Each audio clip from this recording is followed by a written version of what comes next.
waktu yang telah diberikan. Alhamdulillahirabbil alamin, nahmaduhu wa nasta'inuhu wa nastaghfiruh wa na'udzubillahi min syururi anfusina wa min sayyiati a'malina, may yahdihillahu fala mudhillalah wa may yudlil fala hadiyalah. Asyhadu an la ilaha illallah wahdahu la syarikalah wa asyhadu anna Muhammadan abduhu wa rasuluhul lazi la nabiyya ba'dah, amma ba'du. Bapak-bapak, ibu-ibu, para jamaah Muskaf 12 yang insya Allah dirahmati Allah Subhanahu wa Ta'ala. Alhamdulillah, malam ini atas rahmat dan inayah Allah kita dapat bersilaturahmi secara online dalam kajian rutin kita yang biasa diselenggarakan setiap Jumat malam Sabtu, dan kali ini digeser untuk sementara menjadi Sabtu malam Ahad. Mudah-mudahan tidak mengurangi semangat dan kehusuan serta khidmat kita dalam mencari ilmu. Pada kesempatan ini, tema yang akan sama-sama kita bahas yaitu tentang tempat-tempat yang dilarang untuk sholat. Kalau kemarin temanya tentang sutroh atau batasan bagi musalli, orang yang sholat. Nah, sekarang terkait dengan tempat-tempat yang dilarang melaksanakan sholat, dan juga nanti akan bahas tempat-tempat yang dibolehkan untuk dijadikan tempat sholat. Ditampilkan slide-nya, Pak.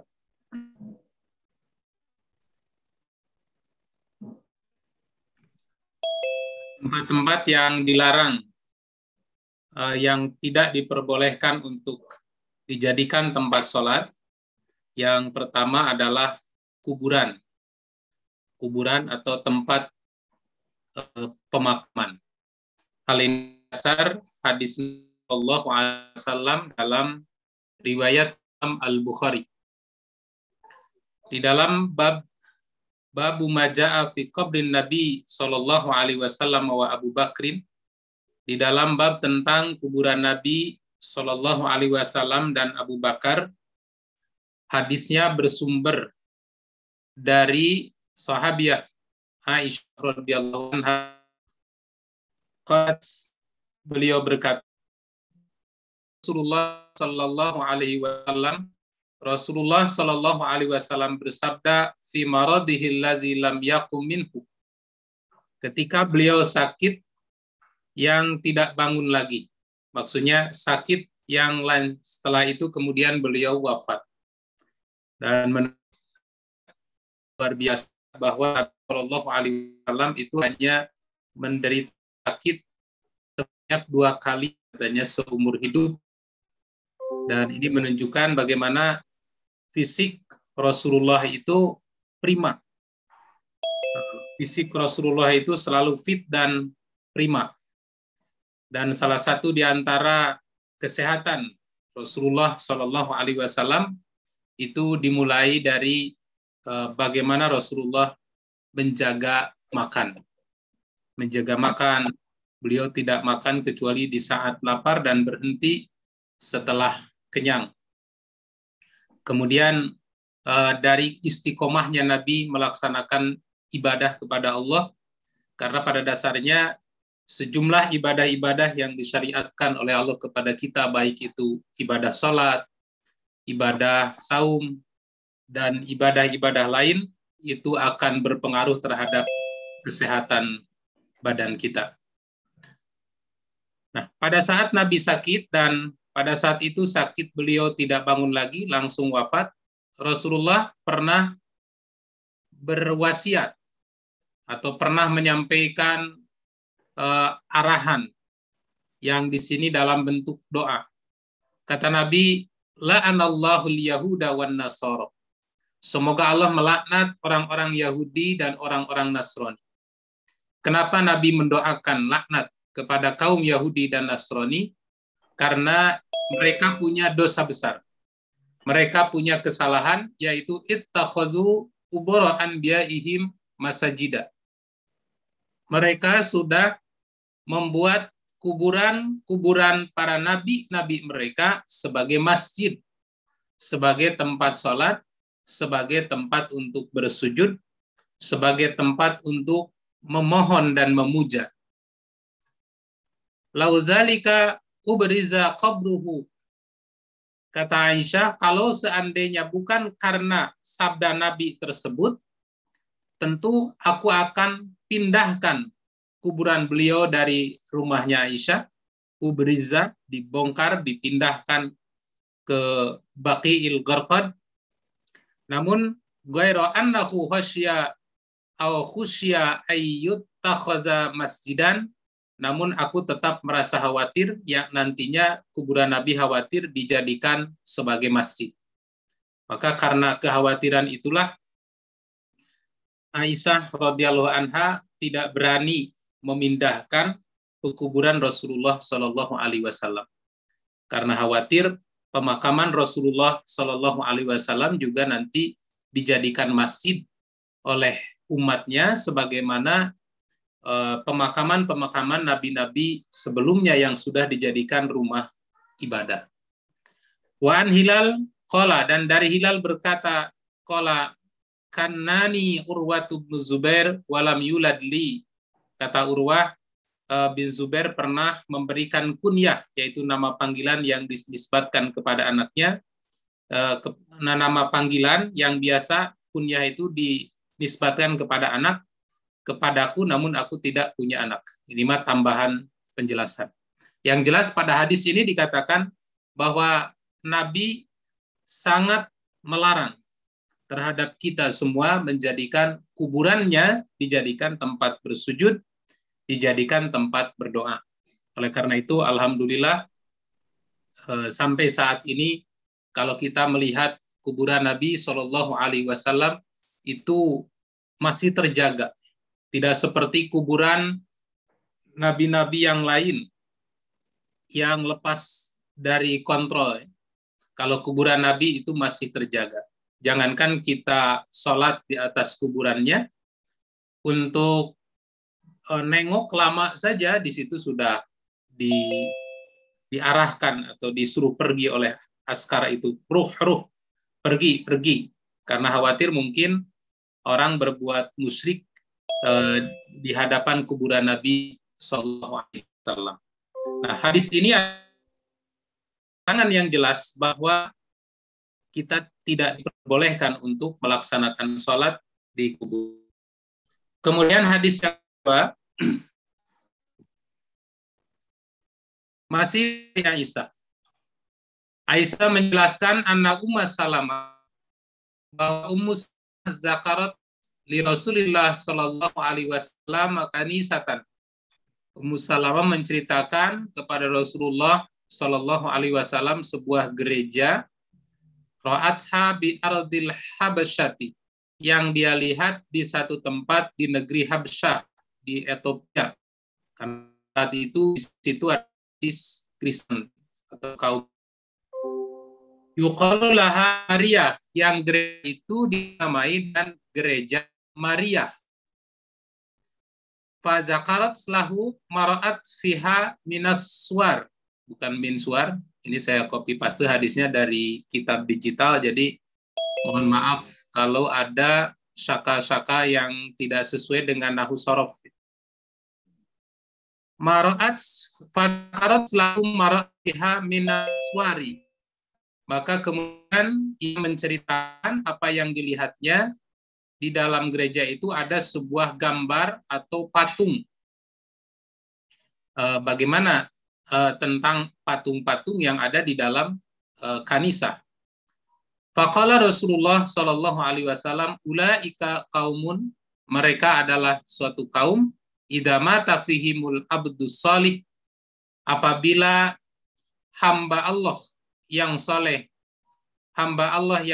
atau laki-laki yang saleh dari mereka meninggal dunia. Jadi abdus saleh atau rajulus saleh, seorang lelaki saleh atau seorang hamba yang soleh meninggal dunia, banau ala qabrihi masjidan. Mereka membangun masjid di atas kuburannya, wasawwaru fihi tilkaswar, dan membuatkan patung untuknya.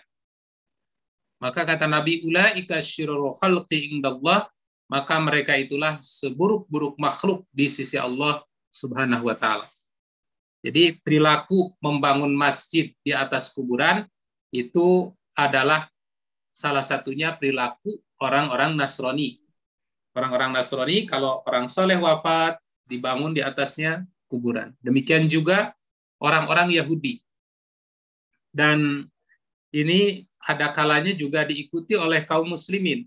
Ketika ada seorang tokoh yang meninggal dunia, maka dibuatkanlah bangunan khusus untuk para penziarah yang di situ bisa bermunajat, bisa berdoa, dan lain sebagainya.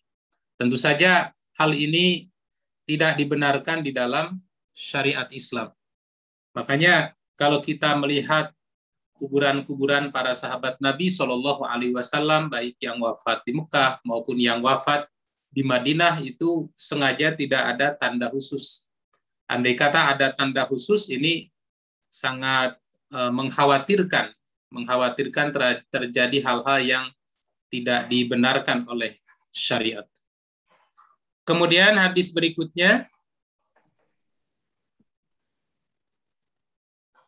dari sahabat Jundab. Kata sahabat Jundab, sami'tu Nabiyya sallallahu alaihi wasallam qabla ayyamuta bi khamsin. Kata sahabat Jundab, 5 hari menjelang Rasulullah sallallahu alaihi wasallam wafat, aku pernah mendengar beliau bersabda, wa huwa yaqulu inni abra'u ilallah ayyakuna li minkum khalilun. Kata Nabi, aku berlepas diri kepada Allah dari mengambil salah seorang di antara kalian sebagai khalil, sebagai kekasih. Fa innallaha ta'ala qad takhazzani khalilan, karena sesungguhnya Allah Ta'ala telah menjadikanku sebagai kekasih, kama takhadza Ibrahima khalilan, sebagaimana dia menjadikan Ibrahim sebagai kekasih. Jadi yang menjadi khalilullah bukan hanya Nabi Ibrahim, tapi juga Nabi Muhammad sallallahu alaihi wasallam. Walau kuntu muttakhidan min ummati khalilan, dan kalaupun seandainya aku mengambil atau diizinkan untuk mengambil salah seorang dari umatku sebagai khalil, sebagai kekasih, latakhadtu Abu Bakrin khalilan, niscaya aku akan menjadikan Abu Bakar sebagai kekasihku. Ala, ingatlah, wa inna man kana qablakum kanu yattakhiduna qubura anbiya'ihim wa salihihim masajida. Kata Nabi, ingatlah bahwa orang-orang sebelum kamu menjadikan kuburan-kuburan para nabi dan orang-orang soleh dari mereka itu sebagai masjid. Ala fala tattakhidu qubura masajida, ingatlah, janganlah kalian menjadikan kuburan-kuburan itu sebagai masjid, anhakum anzali, karena sesungguhnya aku melarang kalian dari hal tersebut. Jadi dengan pelarangan yang disampaikan oleh Nabi Shallallahu Alaihi Wasallam ini menjadi dalil yang tegas dan jelas bahwa salat di kuburan itu tidak diperbolehkan. Jadi baik membangun masjid khusus di atas pekuburan atau kita sengaja melaksanakan sholat di atas kuburan, itu tidak diperbolehkan oleh Nabi Shallallahu Alaihi Wasallam. Dan di hadis yang terakhirnya dalam pembahasan bab ini, Nabi Shallallahu Alaihi Wasallam melarang secara langsung. Dalam hadis riwayat Imam Muslim dari sahabat Abi Marsad Al-Ghunawi radhiyallahu an, sami'tu Rasulullah sallallahu alaihi wasallam yaqulu, aku mendengar Rasulullah sallallahu alaihi wasallam bersabda, la tusallu ilal kuburi, janganlah kalian salat menghadap kubur, wala tajlisu alaiha, dan janganlah duduk di atasnya. Jadi empat hadis ini menjadi dalil yang jelas dan tegas bahwa kita tidak diperbolehkan untuk sholat di atas kuburan. Karena kuburan itu bukan tempat sholat. Tempat sholat itu adalah masjid dan rumah. Sehingga kalau rumah tidak pernah dipakai tempat sholat, maka itu persis rumah kita seperti kuburan. Atau masjid tidak dipakai tempat sholat, berarti menjadikan masjid itu seperti kuburan. Karena di kuburan itu kita hanya diizinkan oleh Nabi SAW untuk berziarah dan mendoakan para ahli-ahli kubur. Setelah selesai mendoakan, dipersilahkan segera pulang meninggalkan kubur. Kemudian ada tambahan pada hadis ini, wala tajlisu alaiha, jangan duduk di atasnya. Jadi duduk di atas kubur juga tidak diperbolehkan. Ya, belum pindah. Ya. Duduk di atas kubur juga tidak diperbolehkan. Nah, perlu digarisbawahi, di sini yang dimaksud la tusallu ilal kubur, jangan sholat menghadap kubur, itu adalah sengaja kuburan itu dijadikan arah. Jadi di sini bukan alal kubur, tapi ilal kubur. Ila itu menuju. Maksudnya sengaja pekuburan itu dijadikan arah tempat sholat kita. Itu yang tidak diperbolehkan.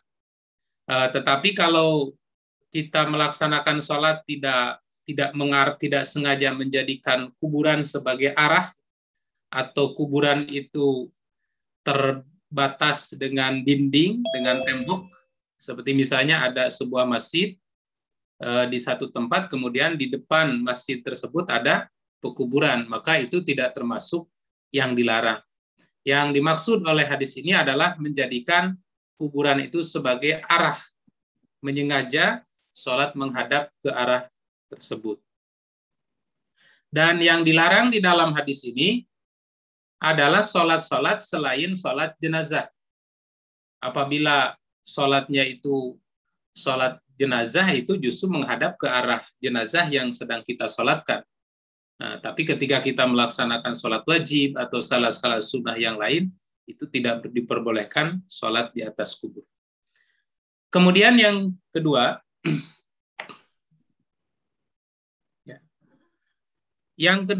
tempat yang tidak diperbolehkan untuk dijadikan tempat sholat adalah gereja Nasrani, atau dalam bahasa Arabnya disebut Al-Kanisah, dan sinagog Yahudi yang dalam bahasa Arabnya itu disebut Al-Bi'ah. Bedanya ciri-cirinya atau identifikasinya, kalau gereja atau kanisah biasanya di atasnya itu ada salib, di dalamnya ada salib. Tapi kalau simbol Yahudi itu ada bintang Yahudi. Nah, ini sinagog ini. Nah, ini di tempat-tempat yang seperti ini dilarang oleh Nabi untuk dilaksanakan sholat. Nah, mana dalilnya? Dalilnya hadis riwayat Imam Al-Bukhari. Terlarangnya melaksanakan sholat di Al-Kanisah dan Al-Bi'ah itu bukan semata-mata karena bangunannya. Akan tetapi di sini ada keterkaitan dengan patung yang disimpan di tempat bangunan tersebut, di gereja atau sinagog tersebut, dan boleh jadi juga di situ ada kuburan. Ada kuburan para tokoh-tokoh mereka yang dikuburkan di dalam gereja atau di dalam sinagog. Jadi larangan ini bukan karena bangunannya. Karena kalau bangunannya itu boleh saja dipakai untuk tempat sholat, kalau tidak ada patungnya, kalau tidak ada kuburannya, seperti yang di Turki itu ya, masjid apa namanya, itu dialih fungsi, dari asalnya gereja dialih fungsi menjadi masjid oleh Presiden Erdogan. Nah, kalau sudah tidak ada patung-patungnya di situ, maka diperbolehkan, silahkan dipakai untuk melaksanakan sholat. Jadi larangan di sini bukan keterkaitan dengan bangunannya, tapi karena ada patung dan ada kuburan yang dikubur di situ. Nah, dalilnya adalah hadis riwayat Imam Al-Bukhari. Dan di dalam kitab Sahih Al-Bukhari, Imam Al-Bukhari membuat bab khusus yang beliau beri judul dengan Babus Shalah fil Bi'ah, bab salat di dalam bi'ah. Bi'ah itu artinya rumah peribadatan orang Nasrani. Wa qala Umar radhiyallahu anhu, Umar radhiyallahu anhu berkata, inna lanadkhulukana isakum, sesungguhnya kami tidak memasuki gereja-gereja kalian, wahai kaum Nasrani, min ajri tamasil, karena adanya patung-patung, allati fiha suwar, yang bergambar. Jadi karena ada patung-patung yang bergambar atau gambar-gambar yang diwasaniahkan, yang diberhalakan. Wa kana Ibnu Abbasin yusalli fil bi'ah, dan Ibnu Abbas pernah di bi'ah atau di sinagog orang Yahudi, ila bi'an fiha tamasil, kecuali yang ada patungnya. Kalau bi'ah yang ada patungnya, para sahabat juga tidak mau sholat di dalam gereja atau di dalam sinagog. Nah, yang menarik karena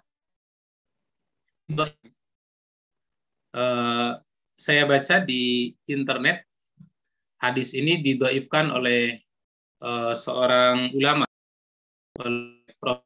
Dr. Quraisy Shihab, dengan alasan bahwa hadis ini sebagai hadis mu'alaq. Artinya hadis mu'alaq itu tergantung, tidak disebut mata rantai sanad, langsung saja disebut sahabat. Wa qala Umar radhiyallahu anhu, Umar radhiyallahu anhu berkata, sedangkan tidak mungkin Imam Al-Bukhari menerima langsung dari Umar bin Khattab karena jaraknya ratusan tahun. Kemudian sekitar 200 tahun kurang. Kemudian Ibnu Abbas juga demikian, tidak mungkin Imam Bukhari menerima langsung dari Ibnu Abbas. Maka hadis ini tentu mu'alaq di sini, tergantung, tidak tertulis sanadnya. Dan kemudian beliau mengatakan bahwa hadis ini dhaif, katanya. Hadis ini dhaif dan itu artinya tidak berlaku. Nah, sebenarnya dalam pembahasan hadis mu'alaq itu, kalau mu'alaqnya mu'alaq versi Bukhari itu pasti sahih. Jadi mu'alaq Imam Bukhari itu tentu saja berbeda dengan mu'alaq imam-imam yang lain. Kalau Imam Bukhari mencantumkan hadis mu'alaq yang tidak disebutkan mata rantai sanadnya, itu bukan berarti hadis itu hadis dhaif atau rawi-rawi hadis itu rawi-rawi yang dhaif, tetapi hadis ini sudah pasti sahih. Imam Al-Bukhari tidak merasa penting, tidak merasa perlu untuk mencantumkan mata rantai dari sanad hadis tersebut karena hadis ini sudah pasti sahih. Jadi perlu saya tekankan di sini bahwa hadis ini adalah hadis yang sahih. Dan secara umum tidak ada di dalam kitab Sahih Bukhari, Imam Bukhari mencantumkan hadis dhaif. Itu tidak ada. Semua hadis-hadis yang terdapat dalam kitab Sahih Bukhari itu hadis-hadis yang sahih. Baik itu hadis yang mu'alaq maupun hadis yang nampak seperti bertentangan dengan hadis-hadis yang lain. Seperti kan banyak hadis-hadis yang terlihat seolah-olah bertentangan dengan Al-Quran, padahal sebenarnya tidak ada hadis yang bertentangan dengan Al-Quran, kecuali mungkin pemahaman kita yang belum sampai terhadap tekstual atau matan redaksi dari hadis tersebut. Jadi hadis ini hadis sahih. Dan ini adalah hadis yang jelas bahwa sahabat itu pernah melaksanakan sholat di kanisah. Kenapa? Karena min ajli tamasil. Karena ada gambar-gambar, ada patung-patung yang bergambar. Nah, ini yang ditegaskan secara amali oleh Umar bin Khattab dan Ibnu Abbas. Nah, adapun sebagian dari kaum muslimin yang menyatakan kebolehannya itu berdalil dengan amal Nabi SAW, bahwa Nabi juga dulu pernah sholat di depan Ka'bah.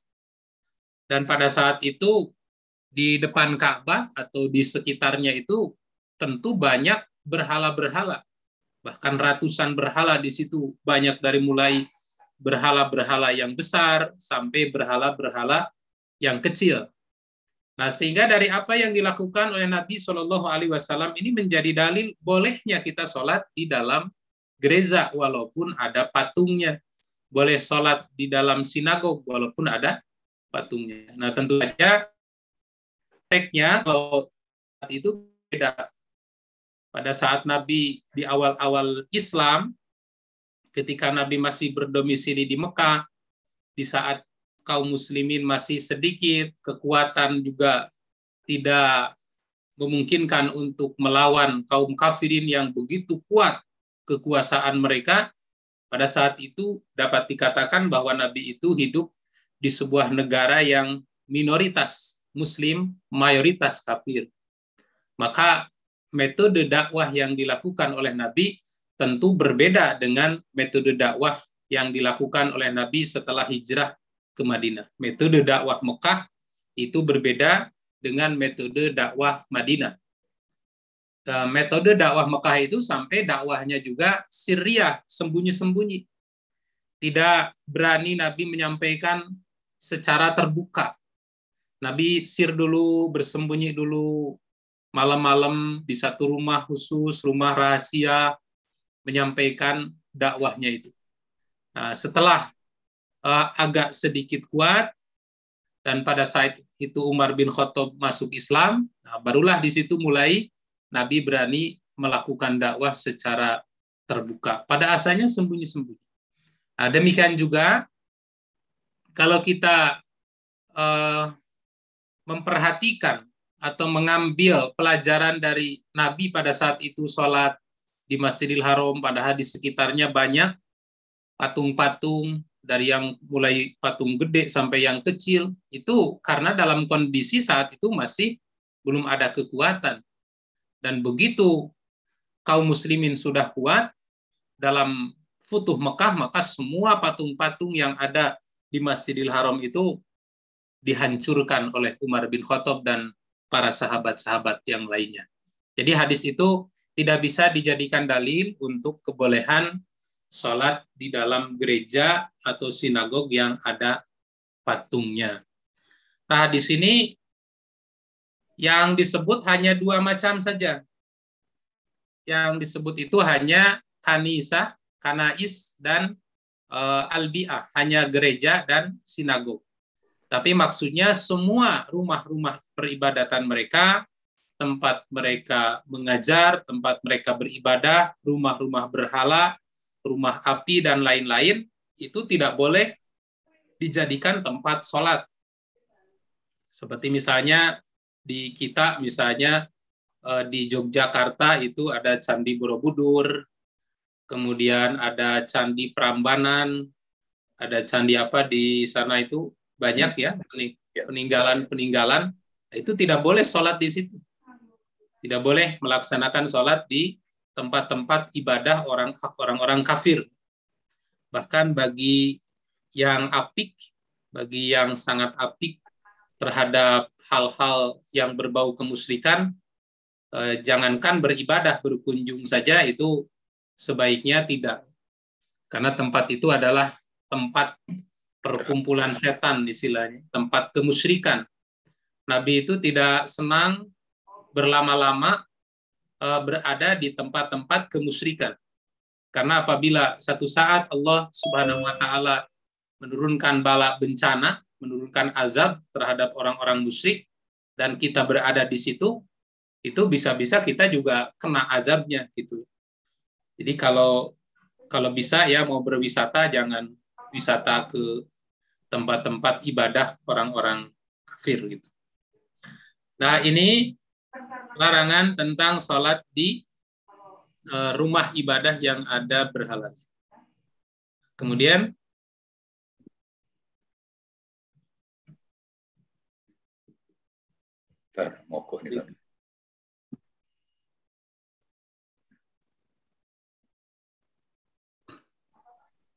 nah, yang ketiga,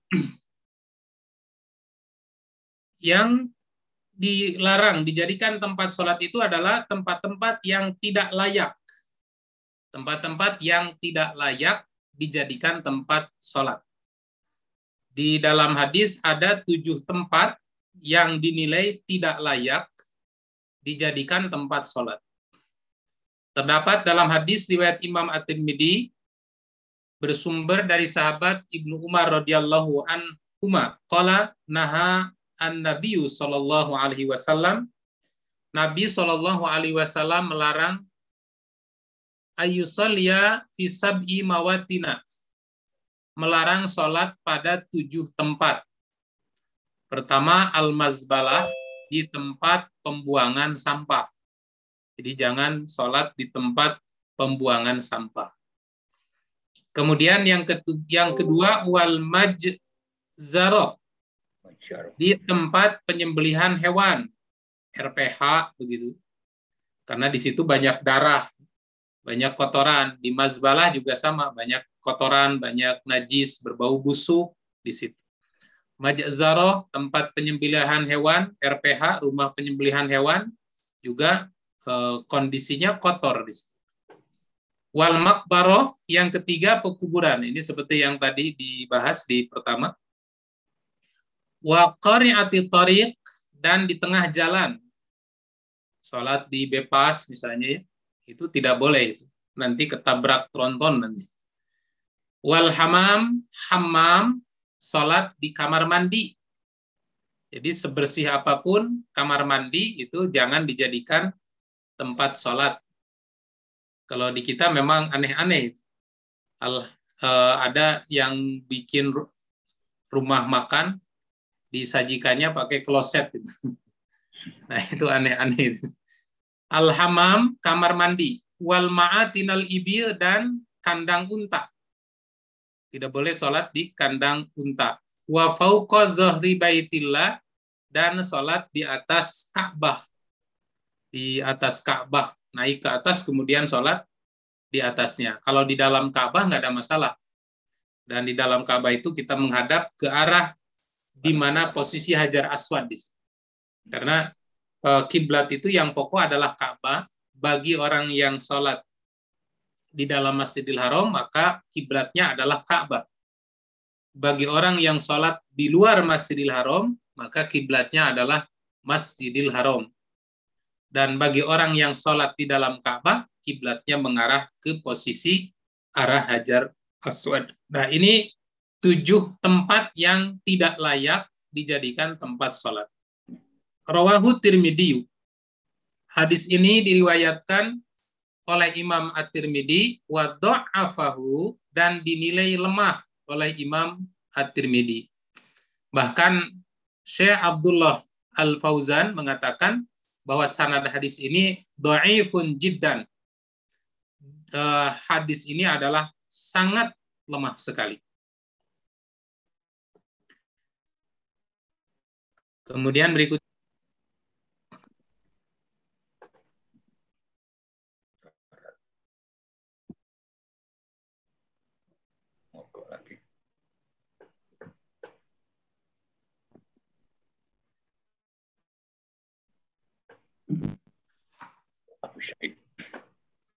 hadis yang kedua, wa an Abi Sa'idin radhiyallahu anhu, dan sallallahu alaihi wasallam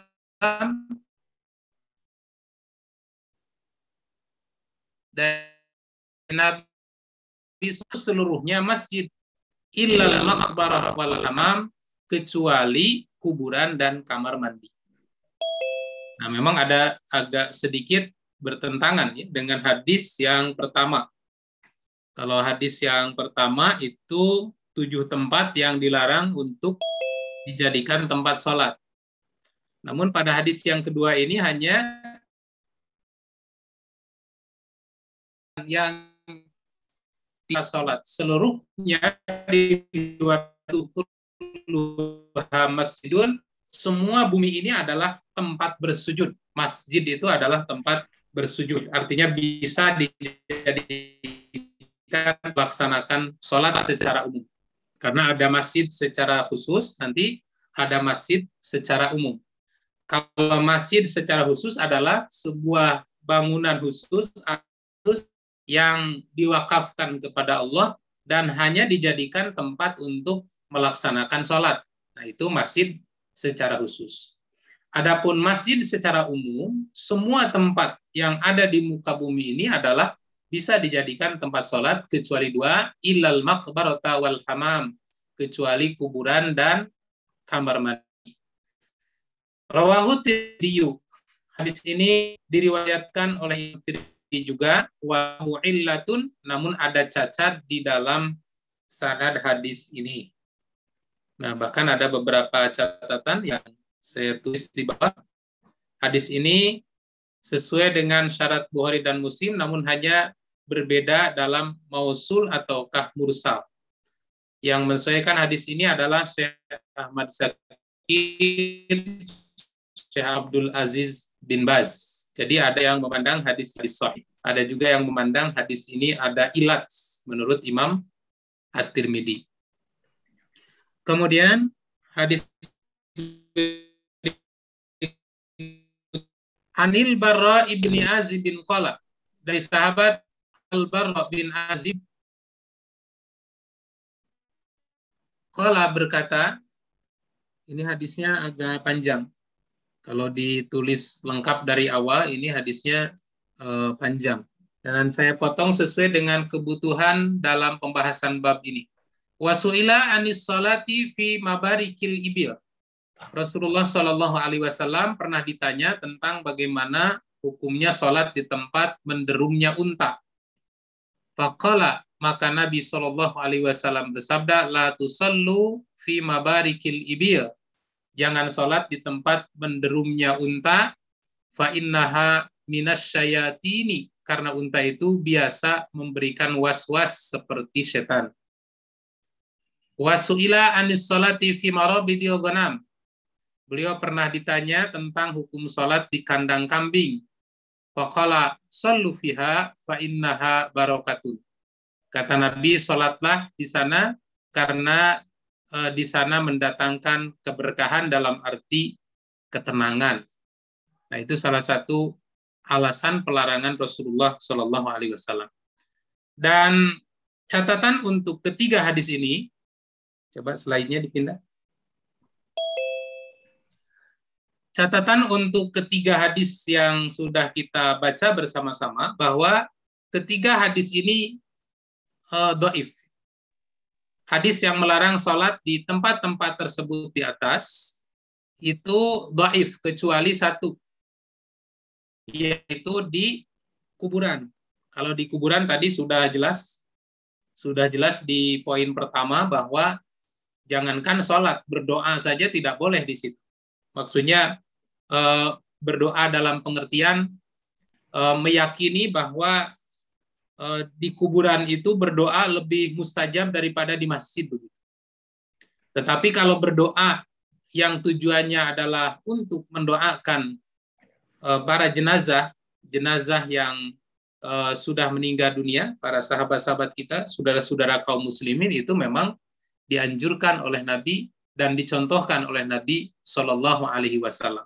Tapi dijadikan tempat bersujud, tempat bermunajat di situ, seperti yang banyak dilakukan oleh sebagian orang, misalnya ingin memperoleh kekayaan, sengaja datang ke kuburan, ingin segera dapat jodoh, pergi ke kuburan, ingin menang dalam pilkada, misalnya ingin lulus UN, dulu ujian nasional, zaman anak-anak dulu itu ada yang sengaja dibawa ke kuburan-kuburan tertentu. Nah, ini yang tidak diperbolehkan.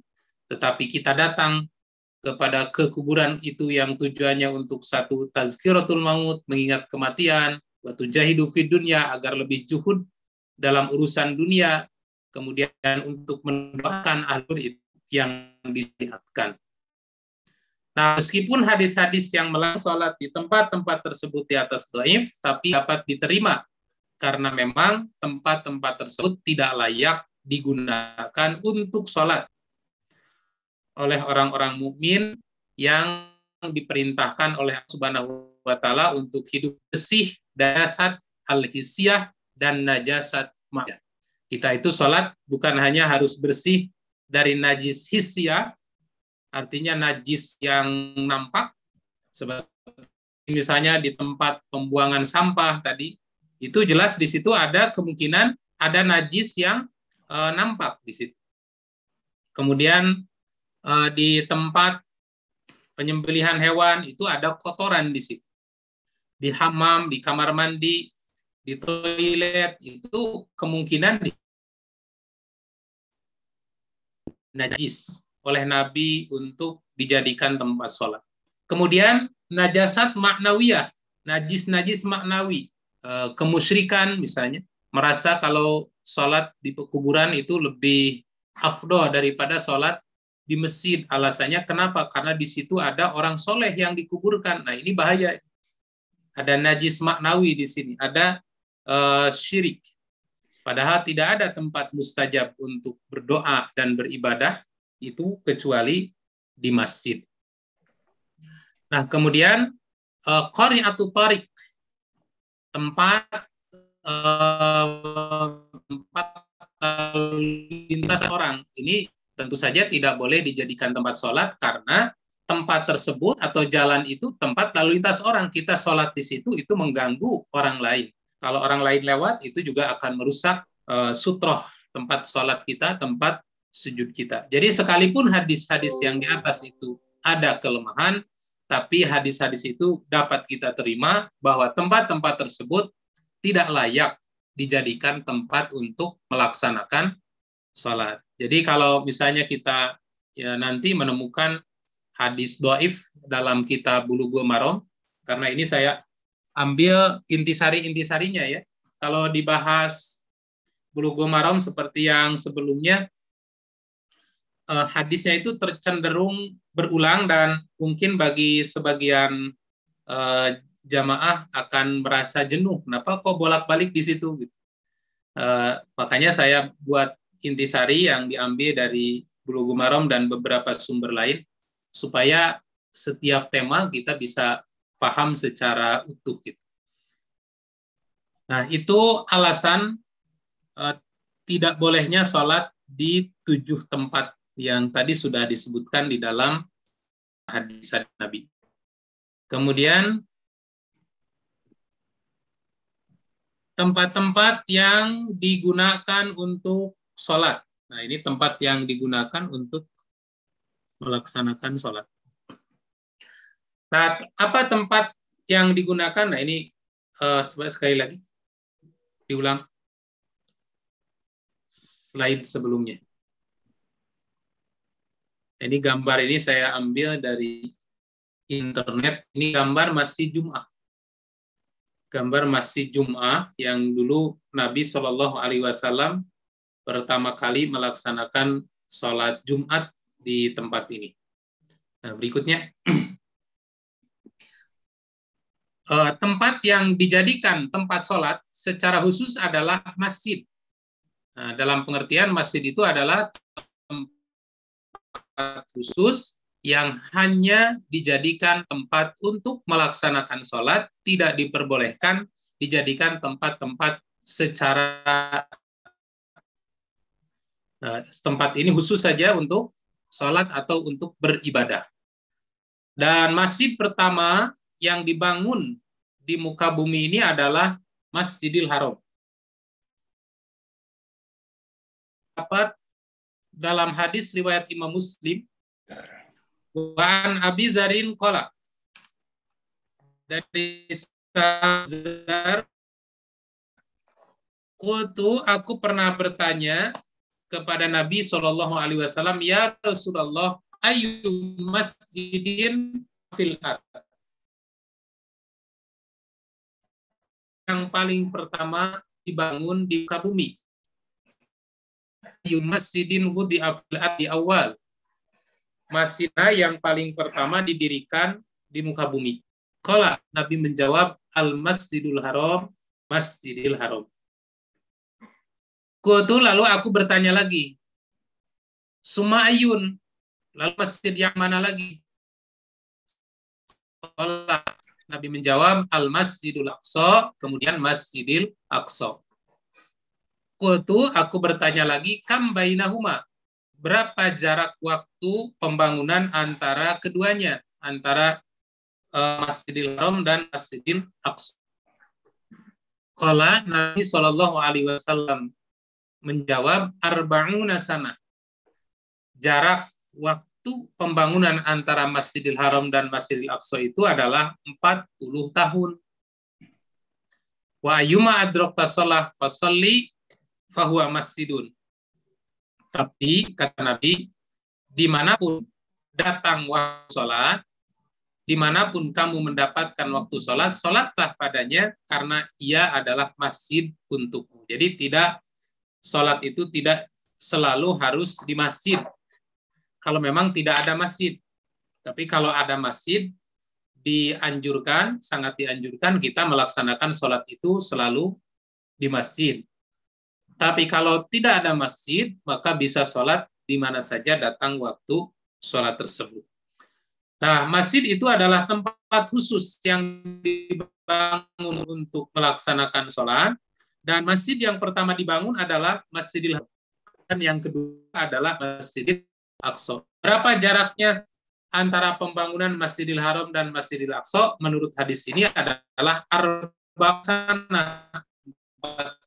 Yang perlu kita garis bawahi pada hadis ini, yang dimaksud 40 tahun di sini bukan berarti 40 tahun dalam hitungan seperti kita, 39 tambah 1, atau 39 tambah 1, atau 41 kurang 1, begitu. Tetapi yang dimaksud arba'un di sini adalah waktu yang cukup lama. Nah, kenapa saya katakan demikian? Karena kalau kita melihat sejarah, Masjidil Haram ini dibangun oleh Nabi Ibrahim dan Nabi Ismail alaihissalam. Bukan dibangun ya, ditinggikan.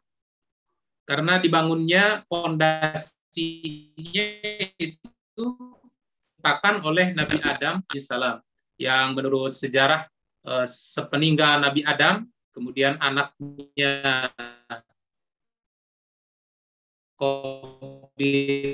berselisih itu dikarenakan perebutan calon istri, yang kemudian terjadi pembunuhan, dan itu di saat Nabi Adam sedang pergi ke Mekah.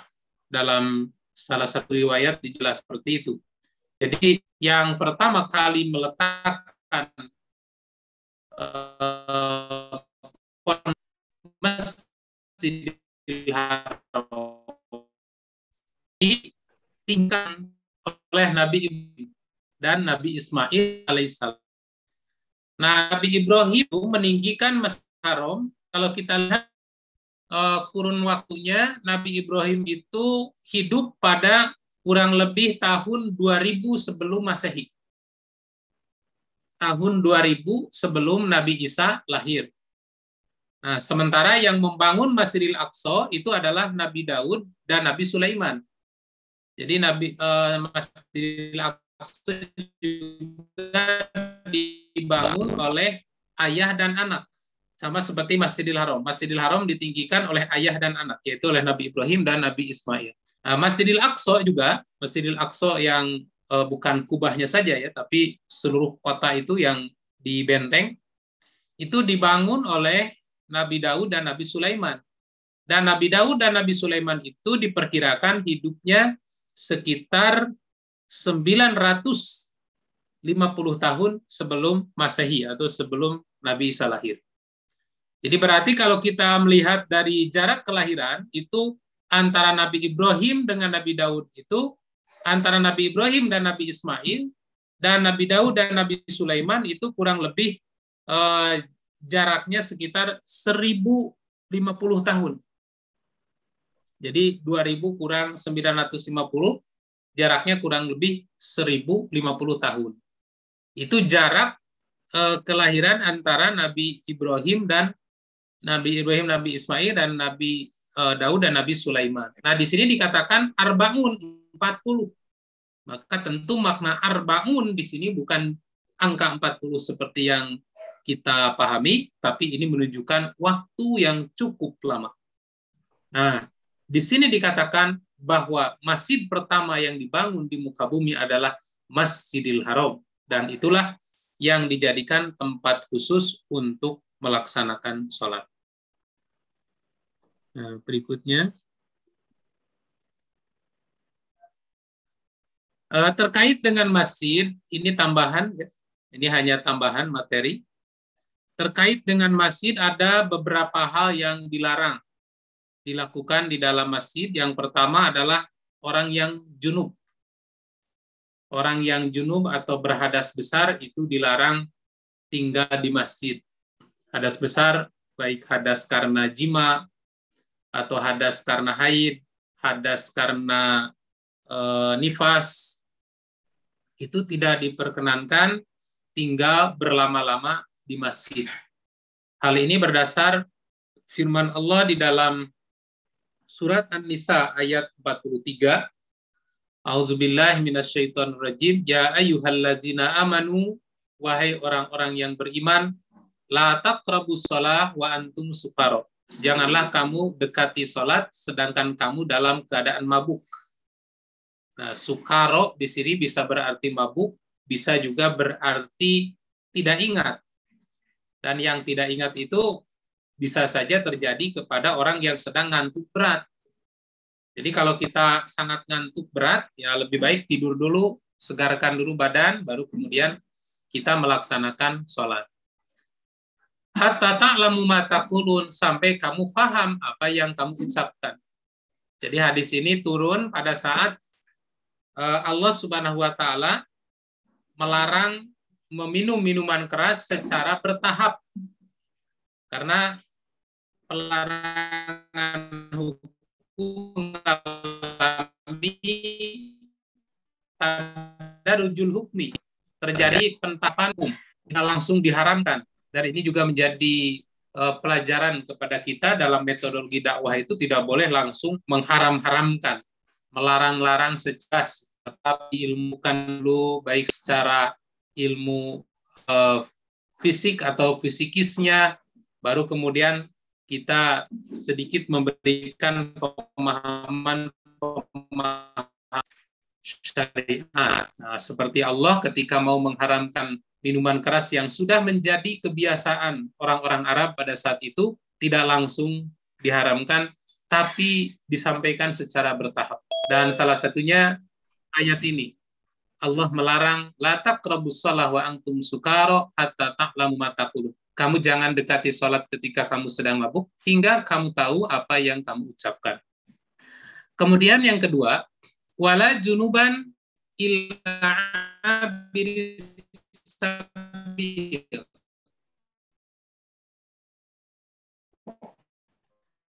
Tidak boleh juga, itu diizinkan, silahkan lewat seperti misalnya mengambil barang yang tertinggal, seperti dulu Aisyah disuruh mengambil sorban Nabi yang tertinggal di dalam masjid, atau tidak ada lewat ke dalam masjid itu, habis sabil, sekedar lewat dipersilahkan, tapi duduk lama di situ itu tidak. Nah, sebagaimana ini ditegaskan dalam hadis berikut. Dalam hadis riwayat Imam Abu Dawud, di dalam bab tentang orang yasid, sumber hadis dari sahabiah istri Nabi Ummul Mukminin Aisyah radhiyallahu anha taqulu, beliau berkata, jaa Rasulullah sallallahu alaihi wasallam, Rasulullah sallallahu alaihi wasallam datang, wa wujuhu buyuti ashabihi syari'atun fil masjid, sementara sahabat beliau terbuka dan terhubung masjid. Tujuannya apa? Tujuannya adalah supaya akses masuk menjadi mudah gitu. Maka rumah para sahabat itu semuanya mengarah ke masjid. Kalau para sahabat mau masuk ke rumah, masuk ke masjid, baru masuk ke rumah. Masuk dulu masjid, baru keluar. Karena rumah-rumahnya itu menghadap ke masjid semua. Ini bedanya dengan orang di kita ya. Kalau di kita ada beberapa orang yang tidak senang dekat dengan masjid, alasannya bising, suka ada yang teriak-teriak. Faqala, kemudian Nabi bersabda, wajihu hadhil buyuta anil masjid. Kata Nabi, pindahkan pintu-pintu rumah kalian untuk tidak menghadap ke masjid, karena banyak madorotnya. Summa dakhalan Nabi sallallahu alaihi wasallam, lalu Nabi sallallahu alaihi wasallam masuk ke rumahnya, walam yasna'il qaum syai'an raja'an an tanzila fihim rukhsatun. Kemudian Nabi masuk ke dalam masjid, dan para sahabat belum melakukan apa-apa dengan harapan ada wahyu yang turun yang memberikan keringanan kepada mereka. Fa kharaja ilaihim ba'du, maka kemudian Nabi keluar menemui mereka setelah berkata itu. Faqala, lalu bersabda lagi, wajihu hadhil buyuta anil masjid. Pindahkan, arahkan, palingkan pintu-pintu rumah kalian untuk tidak menghadap dan terhubung dengan masjid. Kenapa? Fa inni la uhillul masjida lihaidin wala junub. Karena sesungguhnya aku tidak menghalalkan masjid ini bagi orang yang sedang haid dan juga orang yang sedang junub. Nah, sebagian memang ada yang menilai hadis ini hadis lemah, sehingga membolehkan, boleh-boleh saja, silahkan tinggal di masjid, apalagi katanya kalau tujuannya untuk mencari ilmu, untuk bertolabul ilmi. Nah, tetapi sekali lagi tidak setiap hadis lemah serta-merta kita tolak. Dan ternyata hadis ini dapat kita jadikan tafsir dari ayat Al-Quran tadi. Dari ayat Al-Quran surat An-Nisa ayat 43. Bahwa Nabi melarang wala junuban ila abiri sabil. Dilarang orang yang junub berada di masjid kecuali abiri sabil, hanya sekedar lewat saja. Jadi kalaupun tidak mau menerima hadis ini, maka yang menjadi patokan adalah surat An-Nisa ayat 43. Kemudian yang kedua, pindah slide. Bismillah.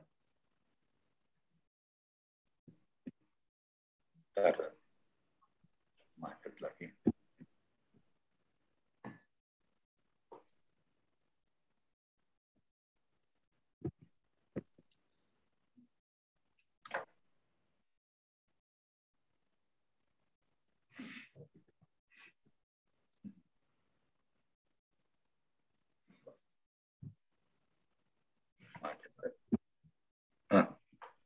Ya. Yang kedua, etika di dalam masjid itu tidak boleh mengumumkan kehilangan barang. Sampai Nabi Shallallahu Alaihi Wasallam mengajarkan satu doa, kalau ada yang mengumumkan kehilangan barang, doakan supaya barang itu tidak kembali lagi. Katanya. Dari sahabat Abu Hurairah radhiyallahu anhu, Rasulullah Shallallahu Alaihi Wasallam bersabda, "Man sami'a rajulan yanshudu dhalah." Barang siapa yang mendengar seseorang mencari barang hilang di masjid, falyaqul, maka katakanlah, la raddahallahu alaik, semoga Allah tidak mengembalikan kepadamu. Fa innal masajida lam tubna lihadza, karena sesungguhnya masjid itu tidak dibangun untuk keperluan itu. Jadi ini etika di dalam masjid. Kalau kehilangan barang jangan diumumkan di dalam masjid. Tetapi para ulama membolehkan mengumumkan di luar masjid. Misalnya di depan pintu telah kehilangan barang atau telah menemukan barang, nah, silahkan diumumkannya di luar masjid, tidak diumumkan di dalam masjid. Karena lam tubna lihaza. Masjid itu bukan untuk mengumumkan barang hilang. Dan juga mengumumkan yang lain-lain yang tidak ada hubungannya dengan kemasjidan. Seperti dulu waktu saya remaja itu, ketika jadi marbot dulu, tukang bersih-bersih masjid, ada yang mengumumkan pertandingan gapleh, pertandingan dalam Agustusan itu waktu itu karena saya masih kecil nggak berani ngelarang karena yang mengumumkan orang tua. Padahal itu tidak boleh, masa pertandingan gapleh diumumkan di masjid. Nah itu tidak diperbolehkan. Kemudian yang berikutnya, yang ketiga, berjual beli. Nah, hati-hati, tidak diizinkan oleh syariat untuk bertransaksi jual beli di dalam masjid. Dalam pengertian jual beli untuk kepentingan pribadi, ya, berjual beli untuk kepentingan pribadi, untuk memperkaya diri gitu. Misalnya jual baju koko, jual buku, jual lain-lain yang tujuannya adalah untuk kekayaan sendiri. Tapi kalau jual beli yang tujuannya untuk masjid, itu nggak ada masalah, karena kita tidak mengambil keuntungan apa-apa kan. Misalnya ada orang yang punya tanah, Pak, ini tanah mau dijual, diajak ngobrol di masjid, Pak, ini masjid masih perlu perluasan tanah. Apakah tanah Bapak yang di samping masjid ini mau dijual? Ya oke, mau dijual. Berapa harganya? Harganya 1 miliar. Wah, setengahnya aja Pak, 100 juta. Nah, silahkan itu. Transaksi kalau untuk kepentingan masjid atau untuk Allah. Tapi kalau transaksi untuk tujuan pribadi, untuk kekayaan sendiri, untuk keuntungan sendiri, ini tidak diperbolehkan. Kata Nabi, "Idza ra'aitum man yabi'u aw yubta'u fil masjid." Apabila kamu melihat orang yang menjual atau membeli di dalam masjid, maka katakanlah, la arbahullahu tijaratak, mudah-mudahan Allah tidak menguntungkan perdagangannya. Kemudian di hadis yang kedua, idza ra'aitumur rajula yabi'u wa yashtari fil masjid, apabila kalian melihat seorang laki-laki berjual beli di dalam masjid, faqulu la arbahallahu tijaratak, mudah-mudahan Allah tidak memberikan keuntungan dalam perdagangan. Yang keempat, dilarang bawa bauan masjid.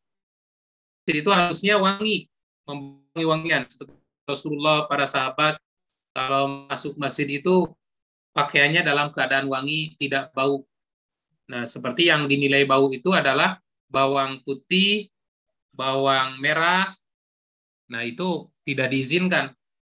Kata Nabi, man akala min hadhil baqlati sumi, barang siapa yang memakan bawang merah dan bawang putih serta bawang daun, man akalal basol wasauma wal kuros, barang siapa yang memakan bawang merah, bawang putih, bawang daun, fala yaqrabanna masjidana, maka jangan sekali-kali mendekati masjid kami. Kenapa? Karena fa innal malaikata tata'adda mimma yata'azza minhu banu Adam. Karena sesungguhnya para malaikat akan terganggu sebagaimana anak Adam merasa terganggu. Nah, mafhum mukhalafah dari hadis ini juga dianjurkan kita untuk bagaimana mewangikan masjid. Masjid itu jangan sampai bau, kotor, karpetnya nggak pernah dicuci, ya, aromanya tidak sedap. Nah, wangikan masjid itu. Kemudian yang kedua, baju kita, badan kita juga harus bersih dan dalam keadaan wangi. Jangan sengaja membawa bau-bauan ke dalam masjid. Nah, termasuk bagi sebagian orang, rokok itu bau, bukan wangi, ya. Karena ada yang mengatakan, ada yang menikmati, para penikmat rokok mungkin rokok itu wangi. Kalau begitu berarti boleh merokok di masjid karena rokok itu wangi.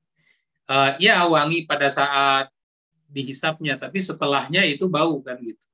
Jadi merokok juga termasuk hal yang dilarang di dalam masjid. Berikutnya, nomor 5,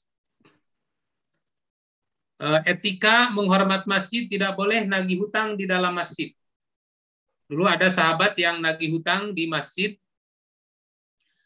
kemudian Nabi SAW pada saat itu keluar menemui keduanya sambil menyikap kain gordeng kamarnya. Dan beliau bersabda, kata Nabi, do min dinika hadza, bebaskan hutangmu ini. Wa umma ilahi ay asyatra, dan beliau memberi isyarat untuk membebaskan setengahnya. Qala laqad qala Ka'ab bin Malik menjawab, karena Ka'ab bin Malik yang menagihnya itu. Kata Ka'ab bin Malik, laqad fa'atu ya Rasulullah, sungguh aku telah melakukan itu ya Rasulullah. Qala kum faqdihi, sekarang bayarlah setengahnya. Jadi Nabi pernah menegur seorang yang menagih hutang di masjid, yaitu namanya waktu itu adalah sahabat Ka'ab bin Malik. Beliau nagih hutang kepada Abu Hadrah di dalam masjid. Lalu Nabi menegur dan menyuruh untuk membebaskan setengahnya. Jadi kalau nagih di luar, jangan di dalam masjid. Kemudian yang keenam, dilarang bernyanyi. Dilarang bernyanyi di dalam masjid. Hadisnya riwayat Imam Tirmidzi. Rasulullah Shallallahu Alaihi Wasallam naha antana sudil ashari fil masjid. Beliau melarang melantunkan syair-syair di dalam masjid. Wa anil bai, melarang berjual beli. Wa anil bai wal ishtira'i fihi, dilarang berjual beli di dalam masjid. Wa ay yatakhallaqan nasu yauma jumu'ah qabla shalah, dan dilarang juga membuat halaqah, lingkaran, maksudnya kajian-kajian sebelum melaksanakan kajian-kajian pada hari Jumat sebelum melaksanakan sholat. Jadi pada hari Jumat ketika kita datang ke masjid, jangan ada kajian. Karena di situ fokusnya kita harus beribadah, sholat terus, sholat, berdoa, berzikir, beristighfar, bukan mendengarkan kajian. Saya pernah masuk ke salah satu masjid, itu ada kajian dan dijadikan momen untuk berdiskusi.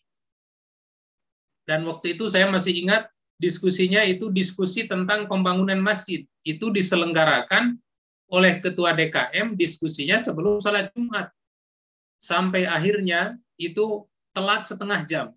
Saya bingung waktu itu karena sedang safar. Mau keluar tidak tahu ada masjid lagi setelah itu. Tetap di situ, ini Jumatan kapan? Sampai karena rame diskusi dengan para jamaahnya tentang pembangunan masjid, telat setengah jam melaksanakan sholat Jumat itu. Dan itu pun karena salah satu jamaah di situ marah. Sudah saja hentikan, ini kan kita mau sholat Jumat, nanti lanjutkan diskusinya setelah sholat Jumat. Nah, padahal kalau merujuk pada hadis ini, membuat halaqah, jangankan diskusi tentang pembangunan, kajian saja sebelum sholat Jumat itu tidak diperbolehkan. Kemudian berikutnya, anjuran berkunjung ke 3 masjid. Di dalam hadis riwayat Imam Muslim, Nabi mengingatkan, la tasuddur rihal illa ila salasati masajida, masjidi hadza wa masjidil haram wa masjidil aqsa. Kata Nabi, jangan bersengaja melakukan perjalanan dengan sengaja dalam rangka ibadah dan tujuan safarnya adalah tempatnya menuju masjid kecuali ke 3 masjid. 1, masjidi, ke masjidku ini, yaitu Masjid Nabawi, Masjidi Hadza, masjidku ini, wa Masjidil Haram, dan ke Masjidil Haram, wa Masjidil Aqsa, dan Masjidil Aqsa. Nah, kalau ke 3 masjid ini silahkan menyengaja, nabung ke masjid ini untuk melaksanakan sholat di masjid tersebut. Karena sholat di masjid yang lain, sholat di Masjidil Haram sama dengan 100.000 kali sholat di masjid yang lain. Dan sholat itu sama, kalau sholat di Masjid Al-Jabar sama saja faidilahnya dengan sholat di Masjid Bapak Ibu. Dan sekarang Al-Jabar itu padat, Pak. Itu jadi saya sarankan kalau mau berkunjung jangan sekarang. Situasinya kredit. Karena kalau ke Al-Jabar saya jalan saja itu udah nyampe tempat saya jogging itu Masjid Al-Jabar. Jadi tahu situasinya. Nah, itulah Bapak Ibu yang dapat saya sampaikan terkait dengan tempat-tempat sholat yang dilarang dan yang diperbolehkan, serta etika yang harus kita lakukan, yang harus kita perhatikan pada saat kita berada di dalam masjid. Apabila ada pertanyaan, dipersilahkan. Ya Ustadz, ini sudah ada yang menuliskan di kolom chat. Dari saya bertanya Pak. Bentar Bu, ini lagi saya bacakan dulu yang sudah nulis Bu. Ya, oh ya. Sabar ya. Ya. Assalamualaikum warahmatullahi wabarakatuh. Ustadz, saya sering melihat saudara-saudara di Saudi Arabia sholat di pinggir jalan dengan menggunakan sajadah di atas pasir atau di jalanan tepat di sebelah mobilnya. Apakah ini dilarang gitu ya? Kemudian ini mungkin ditambah lagi lah ya. Kalau kita lebaran ini biasanya ataupun hari raya kurban itu sholat idnya juga ada yang menggelar di jalan. Bahkan kalau di tempat saya ini di Lingkar Selatan itu hampir semuanya ada semuanya. Jalan dipotong-potong di garis-garis gitu. Kemudian gunakan untuk sholat id gitu. Nah, mungkin hukumnya bagaimana? Mohon uraiannya. Ya, yang dimaksud dengan qari'atut thariq itu adalah jalan yang digunakan untuk lalu lintas. Jadi kalau jalan itu aktif, ya, digunakan untuk lalu lintas, kemudian kita sholat di tempat itu jelas kita sudah mengganggu orang yang lewat. Tapi kalau sholatnya di pinggir jalan karena tidak ada masjid, karena jauh dengan masjid, seperti yang sering kita lihat supir taksi di Saudi, itu kan memang banyak supir-supir taksi Saudi itu yang soleh-soleh, hafal Al-Quran, dan taat sekali dalam menjalankan sholat. Mungkin karena tanggung dia sedang bertugas, sedang bekerja ke masjid jauh, akhirnya dan dia ingin sholat tepat waktu, akhirnya sholat di mana saja berada, datang waktu. Selama itu tidak mengganggu orang yang lalu lintas, dan kalau saya lihat juga, saya sering melihat juga di internet, atau ada yang posting gitu, itu sholatnya di pinggir, bukan di tengah jalan. Jadi kalau di pinggiran jalan nggak ada masalah, karena larangan sholat di qari'atut thariq itu di tengah jalan itu bila jalan itu aktif digunakan. Nah, seperti di waktu momen Idul Fitri, Idul Adha. Karena di kita tidak rata-rata, komplek-komplek kita tidak punya lapangan yang luas.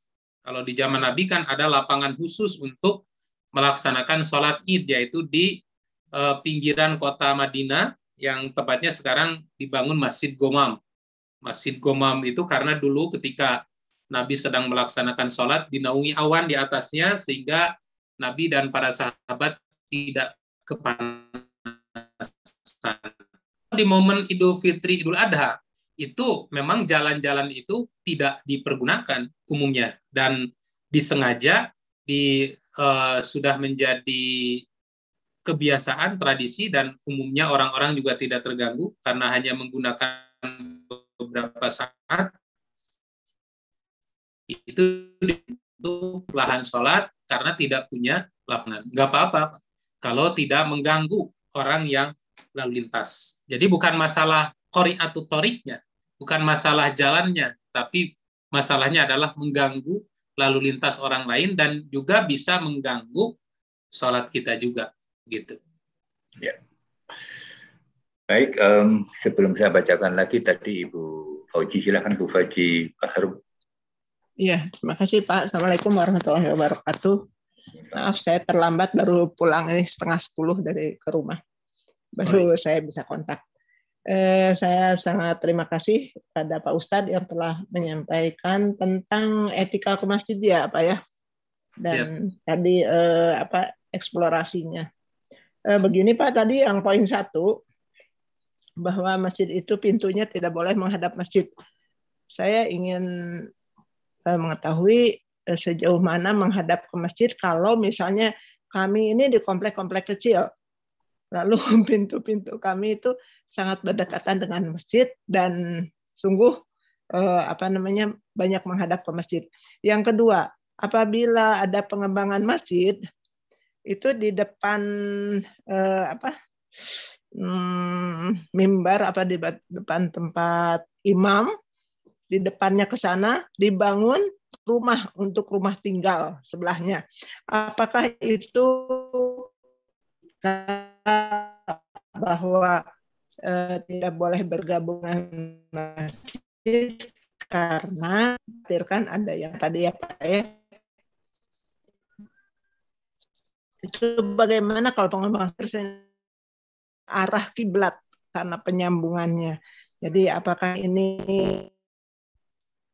yang selanjutnya di area kami di sini kalau ada lah menerima lurah hadir, menerima siapa. Di sini suka ada kasidahan di dalam masjid, Pak.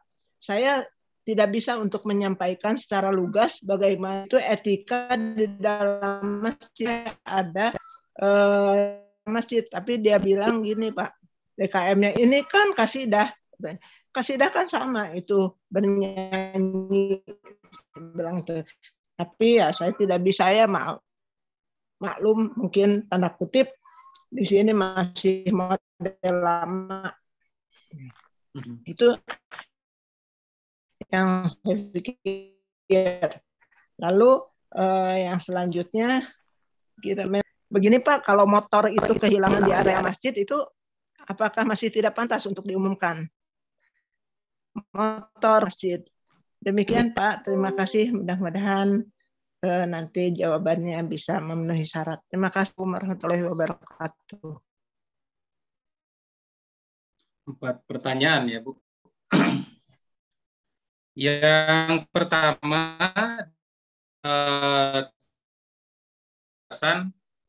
pintu menghadap rumah-rumah kita, pintunya menghadap ke arah masjid. Nah, yang perlu digarisbawahi, yang dilarang oleh Nabi itu adalah akses pintu rumah masuk ke masjid gitu. Jadi bukan membangun rumah di dekat masjid lalu pintunya menghadap, bukan itu maksudnya. Jadi satu benteng dengan masjid itu maksudnya. Kita di rumah kita menuju ke masjid. Nah, itu yang dilarang oleh Nabi Sallallahu. Kenapa dorot yang ditimbulkan dari pintu mengarah ke masjid itu? Misalnya seperti kita sedang junub, harus keluar rumah ke masjid, ke dalam masjid baru keluar. Atau ketika kita mau masuk ke dalam rumah harus masuk ke dalam. Jadi kalau ibu tidak sebenteng dengan masjid, hanya mengarah saja, nggak ada masalah, tidak ada larangan. Kalau sahabat itu dulu karena memang ingin mudah datang ke masjid, jadi ibaratnya kalau diibaratkan hanya ruang tamu dan kamar gitu. Di rumah para sahabat ketika di Madinah itu seperti ruang tamu dan kamar. Nah, ini katakanlah seolah-olah sebagai masjid, kamar itu rumah. Jadi ketika kita mau masuk rumah, masuklah ke ruang tamu, baru masuk ke kamar. Ketika mau keluar rumah, keluar dari kamar, masuk ruang tamu, baru keluar. Nah itu maksudnya. Jadi desainnya seperti itu dulu.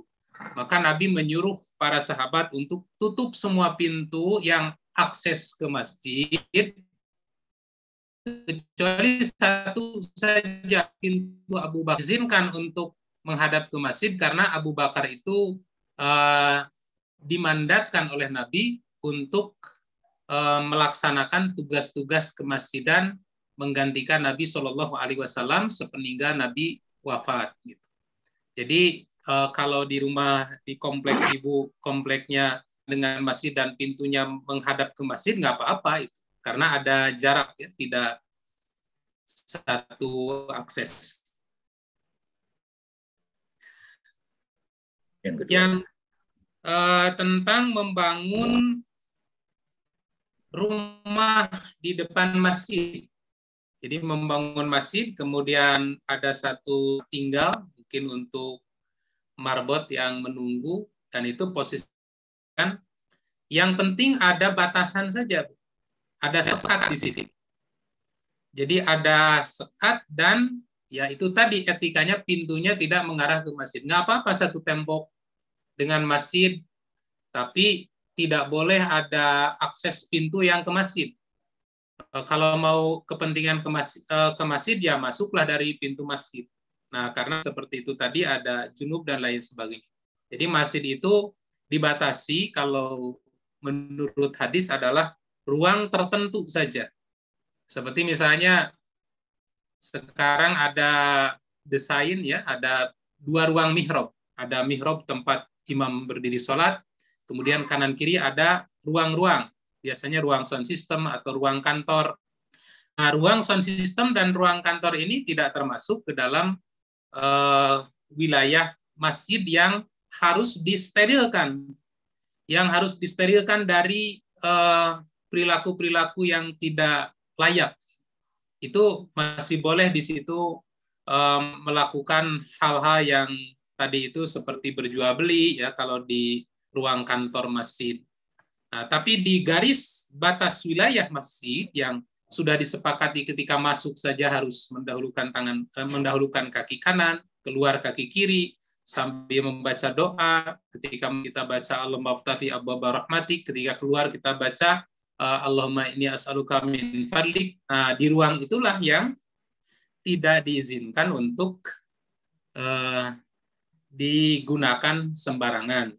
Tapi kalau sekedar satu benteng dan tidak ada akses pintu yang menuju langsung ke masjid, ya seperti kamar-kamar petugas marbot, nggak apa-apa. Kemudian yang terkait dengan menyanyikan lagu dalam bahasa Arab itu ada 2, Bu. Ada yang disebut nasyid, yang disebut qasidah. Nasyid, qasidah itu sama. Itu lagu-lagu juga, nyanyian juga. Qasidah itu nyanyian. Hanya disebut dalam ungkapan bahasa Arab. Dan kalau Ibu belajar lagu bahasa Arab, ya seperti itulah nada-nadanya. Nada-nadanya seperti itu. Ada bahar rojaz, bahar rasyid, dan lain-lain. Saya pernah belajar lagu-lagu Arab dulu ya ketika di pesantren. Kemudian tingkatan-tingkatan nadanya juga ada soba, ada bayati, ada nawa. Itu tingkatan-tingkatan nada ini bukan hanya digunakan untuk membaca Quran, tapi juga bisa digunakan untuk nada-nada dalam nyanyi. Nah, nyanyian itu dalam bahasa Arab disebutnya nasyid atau qasidah. Nah, ternyata ini dilarang oleh Nabi Shallallahu Alaihi Wasallam, jangan mendendangkan lagu di dalam masjid, baik lagu Arab ataupun lagu Indonesia. Nah, kalaupun misalnya mau ada hiburan, ya di luar masjid, jangan di dalamnya begitu. Silahkan bikin panggung seperti misalnya panggung anak-anak sekolah kelulusan itu suka ada pentas seni anak-anak. Nah, itu di luar. Etikanya seperti itu, tidak di dalam masjid. Kemudian yang keempat terkait dengan kehilangan. Ya, kehilangan apapun itu tidak diperkenankan diumumkan, dalam arti diumumkan di sini diumumkan dengan suara keras itu. Diumumkan dengan suara keras di pengeras suara, di pengeras suara sampai mengganggu orang yang sedang sholat. Tapi kalau mengumumkan di luar, ditanyakan kepada pengurus masjid, kemudian dilihat dari CCTV, dilaporkan ke polisi, setelah menemukan, kemudian diumumkan di luar masjid, itu nggak masalah, tidak apa-apa.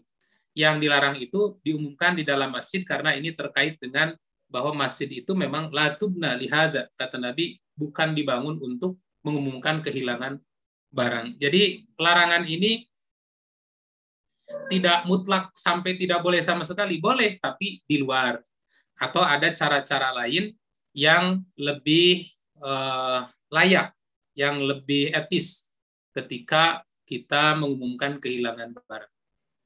Begitu, Ibu. Ya, terima kasih Pak Ron. Ron. Ya, ada catatan lagi di chatting, ini saya bacakan Pak Ustadz ya. bagaimana hukum melakukan safar dengan tujuan wisata ke negara kafir atau ke negara-negara di luar 3 masjid tersebut. Jadi di luar Masjidil Haram, Masjid Nabawi, dan Masjid Aqsa. Ya, safar itu mubah. Jadi yang hukum utama, hukum pokok itu adalah safar itu mubah. Dan kita berkunjung ke negara manapun itu diperbolehkan selama tujuannya bukan untuk melakukan kemusyrikan. Jadi kita berkunjung ke Belanda misalnya untuk studi banding tentang infrastruktur tata kota di Belanda, berkunjung ke Amerika untuk studi banding, untuk belajar mencari sana ilmu-ilmu yang bermanfaat, itu diperkenan ubah. Nah, tetapi yang dilarang di dalam Islam itu sengaja berkunjung ke rumah ibadahnya, dan kita tidak menegaskan diri sebagai seorang Muslim. Itu yang dilarang oleh para ulama. Kalau hanya berkunjung ke negaranya nggak ada masalah. Yang dilarang adalah berkunjung ke rumah-rumah ibadah mereka, yang dimana di situ mereka melakukan kemusyrikan. Kunjung juga tidak bisa berbuat banyak, ya, hanya mungkin bisa basa-basi tentang kemusyrikan, dan malah cenderung kita juga membiarkan, mengabaikan hal itu. Nah, ini yang dilarang. Kalau kita tidak mampu untuk menegaskan diri sebagai Muslim dan mendakwahi mereka, maka sebaiknya kita tidak boleh masuk ke rumah-rumah ibadah orang-orang kafir. Tapi sekedar berkunjung ke negaranya untuk tujuan studi banding, untuk supaya tahu saja bagaimana kondisi keadaan mereka, itu tidak masalah. Ya. Kemudian yang kedua tentang berkunjung ke selain 3 masjid, selain Masjidil Haram. Nah, yang dilarang oleh Nabi itu memberat-beratkan, la tasyuddur rihal, memberat-beratkan diri untuk mengambil berkahnya. Kalau hanya sekedar ingin tahu, ya, misalnya Bapak ingin tahu Al-Jabar yang sekarang sedang viral, mangga saja, tidak ada masalah gitu. Nah, tapi jangan lupa juga bahwa makmurkan juga masjid yang terdekat di kita. Gitu. Jangan sampai masjid-masjid yang jauh dikunjungi, sementara masjid yang dekat rumah kosong gitu. Nah, ini kan tidak etis, tidak baik gitu. Dan memang sebenarnya etika membangun masjid itu harus jelas juga siapa yang nanti akan memakmurkan masjid tersebut. Karena ini terkait dengan kemakmuran wakaf. Kita harus bertanggung jawab terhadap kemakmuran jariah dari wakaf tersebut. Jangan sampai masjid itu dibangun lalu kemudian menjadi museum. Masjidnya besar tapi hanya sekedar menjadi museum nantinya. Jadi ketika kita membangun masjid itu harus diperhatikan siapa nanti yang akan memakmurkan masjid itu. Nah, Bapak penasaran, ingin tahu masjid-masjid tertentu selain 3 masjid, nggak ada masalah. Yang dilarang itu la tasyuddu, jangan sampai memberat-beratkan. Kecuali 3 masjid itu mah harus memberatkan diri. Maksudnya nabung gitu. Ini ingin sholat di Masjid Nabawi, nabung. Ingin sholat di Masjidil Haram, nabung. Ingin sholat di Masjidil Aqsa, nabung. Karena itu diperintahkan oleh Nabi. Gitu. Baik Ustaz, sedikit lagi lah. Mohon penjelasan kalau mengumumkan barang di masjid kan tidak boleh. Kehilangan barang tadi. Bagaimana kalau mengumumkan orang yang meninggal dunia? Itu sering kita dengarkan. Ya, kalau tujuannya supaya banyak yang hadir untuk mensolatkan, tidak apa-apa. Mengumumkan orang yang meninggal. Yang dilarang itu adalah mengumumkan di saat sudah tidak perlu gitu. Sudah selesai penguburannya, sudah tidak ada lagi kewajiban kita di saat kepada orang yang sudah meninggal, lalu masih saja diumum-umumkan. Itu yang dilarang oleh Nabi, karena hal itu adalah perilakunya orang-orang jahiliyah, kata Nabi. Jadi kalau mengumumkan supaya nanti banyak yang datang mensolatkan jenazah, itu lil hajat, tidak ada masalah, diperbolehkan. Terus Pak Ustadz, untuk menikahkan atau ijab kabul di masjid itu boleh nggak? Ada memang masjid yang mempunyai fasilitas, mungkin di latarnya atau di tempat yang lain, tapi ada juga yang sengaja di tempat dekat imam. Ya, sebenarnya terkait dengan tempat pernikahan, tidak ada tempat khusus yang diutamakan. Mau menikah di masjid, mau menikah di rumah, mau menikah di gedung, mau menikah di taman, di alam terbuka, silahkan, bebas. Tidak ada, wah kalau di masjid ini lebih utama, enggak. Karena nikah itu yang penting niatnya adalah untuk beribadah kepada Allah, untuk menjaga diri dan menjaga kehormatan dan menjunjung tinggi agama. Sekalipun nikahnya di depan Ka'bah, di depan Masjid Nabawi, kalau tidak membawa agama itu hancur juga. Dulu ada seorang artis viral nikah di depan Masjidil Haram, dan ternyata umur pernikahannya hanya 1 bulan, kemudian bubar. Nah itu apakah salah tempatnya atau salah apanya ini? Jadi sebenarnya tempat akad nikah itu nggak ada tempat yang utama, sama saja di rumah, mau di masjid, mau di gedung, mau di taman juga bebas. Tidak ada dalil yang mengatakan kalau di masjid lebih utama daripada di taman atau di gedung atau di rumah, nggak ada. Gitu. Ya, bukan keutamaannya, tapi dibolehkan atau tidaknya. Kalau dibolehkan, boleh saja, mubah. Asal ya perhatikan jangan sampai melanggar etika-etika yang dianjurkan, diperhatikan ketika di dalam masjid. Seperti misalnya ibu-ibu yang sedang haid, yang sedang junub, jangan masuk ke masjid. Ketika di acara itu kan tidak semua ibu-ibu dalam keadaan suci, kan itu yang paling utama. Banyak ibu-ibu yang dalam keadaan haid keluar masuk saja gitu. Nah ini yang harus diperhatikan.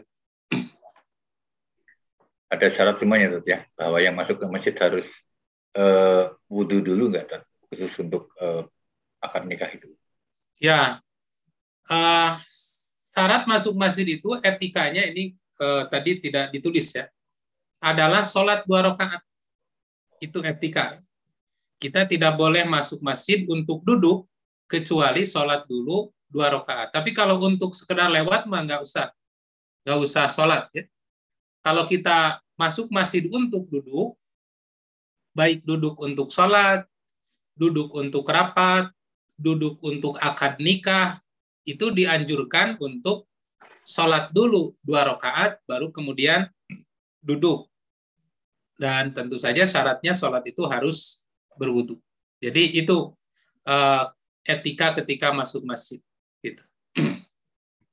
Baik, barangkali satu lagi ada yang mau bertanya langsung? Tanpa menulis lewat chatting. Kita tawarkan sekali lagi. Tapi sudah pas. Ya, waktunya sudah. Mana tuh ada yang penasaran, Pak. Baik, sudah tidak ada lagi, Pak. Jadi alhamdulillah, silakan Pak Ustadz sedikit disimulkan mungkin dan ditutup dengan doa. Mohon, ya. Pak Ustadz. Ya, alhamdulillah rabbil alamin. Pembahasan kita dari awal sampai akhir berjalan lancar tentang tema tempat-tempat yang dilarang untuk dijadikan tempat sholat. Yang pertama adalah kuburan. Ini dalam rangka membersihkan kotoran maknawiyat, kotoran maknawi. Jangan sampai keyakinan kita tercemar dengan keyakinan-keyakinan yang menyimpang. Kemudian yang kedua yang dilarang dijadikan tempat sholat adalah tempat-tempat ibadah orang-orang kafir. Dalam hadis disebutkan kanisah dan bait al-bi'ah, yaitu gereja dan sinagog. Tapi tentu saja semua rumah-rumah ibadah seperti yang ada di kita, candi-candi, ya, tempat-tempat kemusyrikan itu tidak dijadikan tempat sholat kecuali sudah tidak ada patung-patungnya, sudah tidak ada salibnya, tidak ada gambar-gambar kemusyrikannya. Dan kemudian yang ketiga adalah 7 tempat yang tidak layak. Jadi bukan tidak boleh, tapi ini tidak layak.